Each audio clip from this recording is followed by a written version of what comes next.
Nathan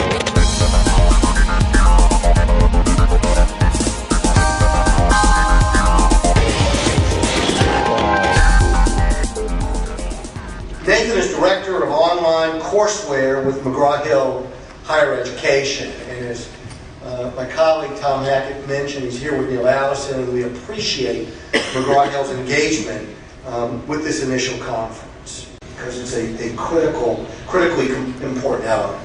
It's important to note, and many of you in the technology world can appreciate this,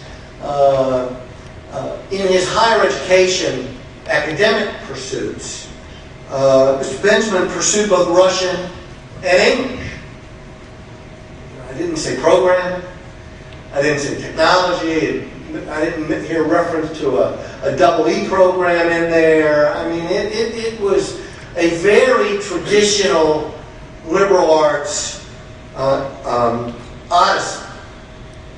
And he fell into the world of digital education as a writer. Not a bad point of photometry, but not the ones that we would generally perceive as the traditional route. But as his biography explains, during the course of his professional development and journey, he had the great and distinct pleasure of working with Dr. Roger Schenck, who's truly one of the pioneers of artificial intelligence.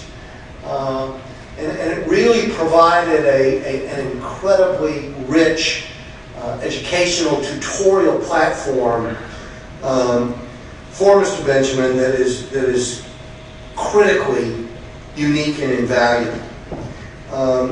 If you looked at his client list, it's impeccable as a reformed or reforming business team. When I see references to both INSEAD and the Harvard Business School, it doesn't get any better than that on a global platform, and it's nice to include institutions like that among your higher ed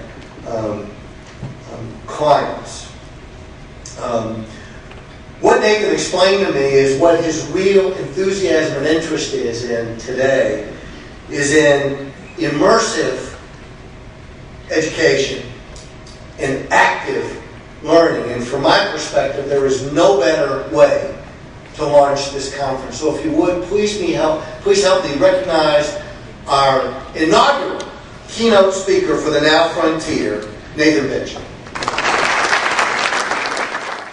I wanted to thank Tim for what was an incredibly gracious introduction, and also I felt very young waking up this morning, finding out that it was 1992 that the freshmen were born in. Any sort of idea of being young is gone now. So thank you for that, to balance what was a lovely introduction. And thank you also to the Columbus State University, to Tom, to Abraham, and everyone else who has made this marvelous conference possible, and my attendance in it. So as Tim said, I did have something of a non-traditional entree into this world, and perhaps because of my background, but also, as we'll see, because of where it took me, I'm interested in stories, and I'm interested in what stories can do to improve education. So, as you'll see here, I want to talk today about what I'm calling the marriage of Shakespeare and Laura Croft. How digital stories can and will improve learning in America.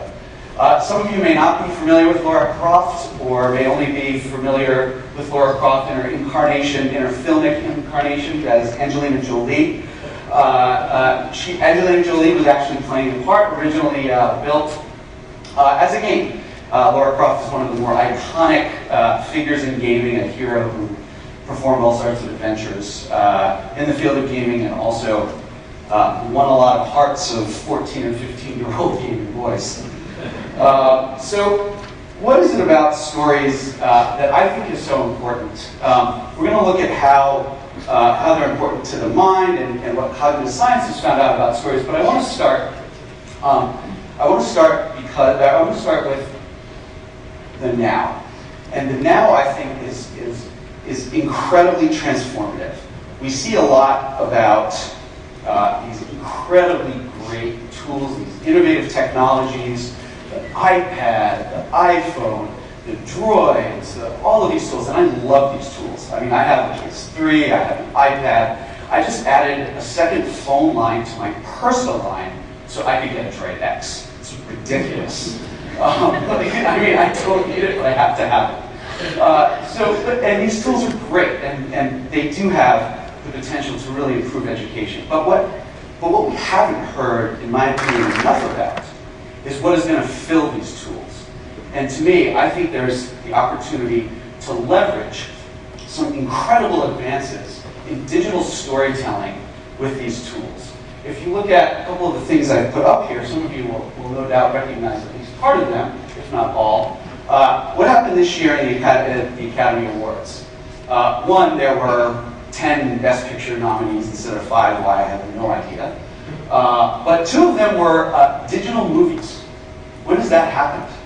Movies, digital films are becoming art films. They're not children's movies anymore. They're becoming credible, legitimate films.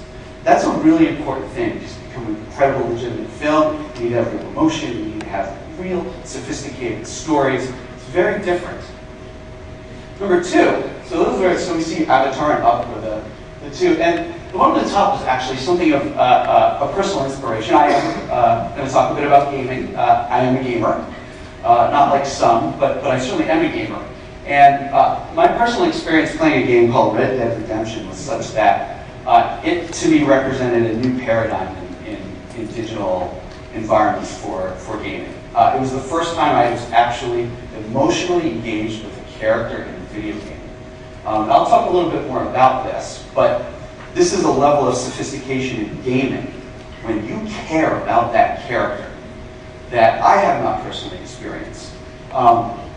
And though the closest is another one that some of you may recognize too. This is Nathan, my namesake, which is clearly why I included him, from Uncharted 2, also an incredibly sophisticated story-based